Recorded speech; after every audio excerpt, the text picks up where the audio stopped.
In the humid summer of 1847, the city of New Orleans was haunted by a mystery that would defy official records for over a century. Within a span of a few horrifying hours, 13 members of the prominent Bogard family died inside their opulent Garden District mansion. The official documents in the Louisiana State Archives cite sudden fever as the cause, a convenient lie to explain away the inexplicable. However, the attending physician, Dr. Armand Thibodeau, recorded a different, more terrifying account in his private journal. He noted the victims' blackened fingernails, swollen purple tongues, and most disturbingly, the synchronized timing of their deaths, occurring exactly 90 minutes after their traditional Sunday supper. The sole survivor was Violet, the family's head cook, an enslaved woman whose quiet presence masked a profound and devastating secret: the cruelty of privilege. The Bogard family's immense wealth and social standing were built on the brutal foundation of a Louisiana sugar plantation and a system of human bondage. At the head of this empire was Octave Bogard, a man whose reputation for strict discipline was a polite euphemism for monstrous cruelty. His wife, Celeste, and their children had long ago learned to look away from the suffering that fueled their luxurious lifestyle.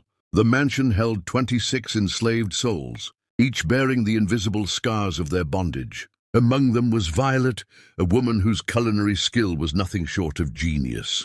She could transform simple ingredients into masterpieces, earning the Bogards endless praise from New Orleans society. Yet in a final vicious irony, she was forbidden from tasting her own food, a constant, soul-crushing reminder that she was property. Her only sanctuary from this cruel reality was a forbidden love for Samuel, a fellow enslaved man who served as the stable master's son. A vicious punishment. The simmering tensions within the Bogard household boiled over in the summer of 1847. Financial troubles had made Octave's temper more volatile than ever. The breaking point came one sweltering afternoon when Octave caught Samuel and, fueled by rage and a twisted sense of ownership, savagely beat him for what he perceived as a presumptuous glance at his daughter. Witnessing this brutality, Violet finally broke. She rushed to shield Samuel, begging Octave to stop. Her defiance unleashed a new, more calculated form of cruelty. Octave decided to punish her in a way that would break her spirit, not just her body.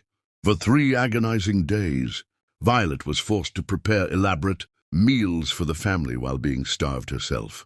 She stood in the dining room, her body shaking from hunger, forced to watch as the family savored every bite of the food she could not eat. This psychological torture, far more potent than any whip, shattered the woman she was. The kind, gentle cook was gone, replaced by an instrument of vengeance fueled by a terrifying, cold resolve. A plan for vengeance.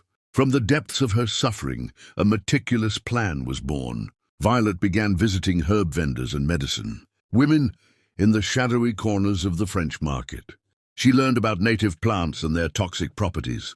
Which ones could cause symptoms that mimicked food poisoning, sudden fever, or apoplexy. She discovered the art of timing and cumulative effects, how small, individually harmless doses of different substances could combine to produce a devastating, synchronized result. Her years of observing the family's habits and physical constitutions were now weapons in her arsenal.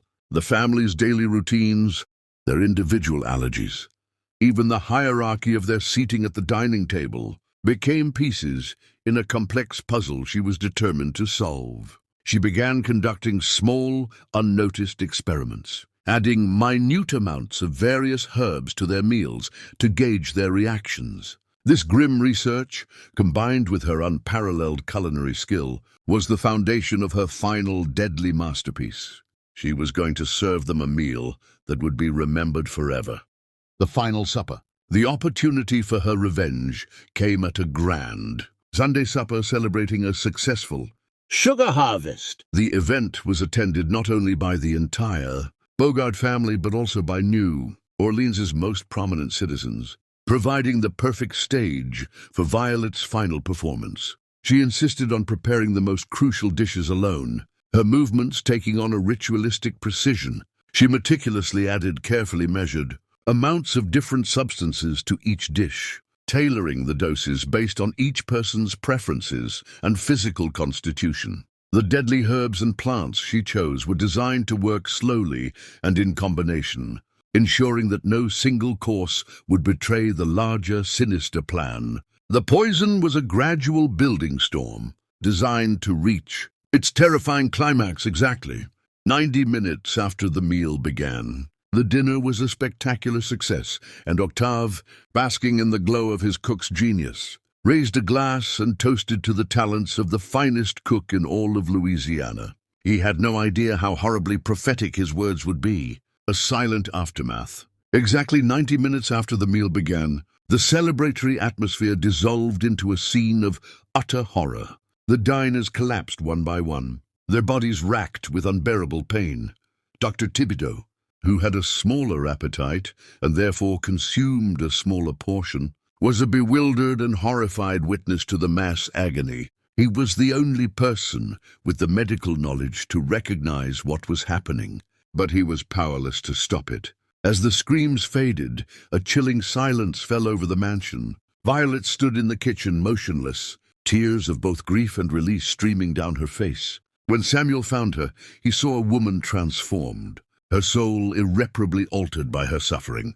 Dr. Thibodeau, knowing the truth would only cause panic and could never be proven due to the untraceable nature of the poisons, certified the deaths as sudden fever, the legacy of vengeance. The Bogard tragedy became a cautionary tale whispered in shadows. The mansion, its owners gone, was sold and became a site of numerous ghost stories and strange happenings. The enslaved people were scattered, their lives further broken by the dispersal.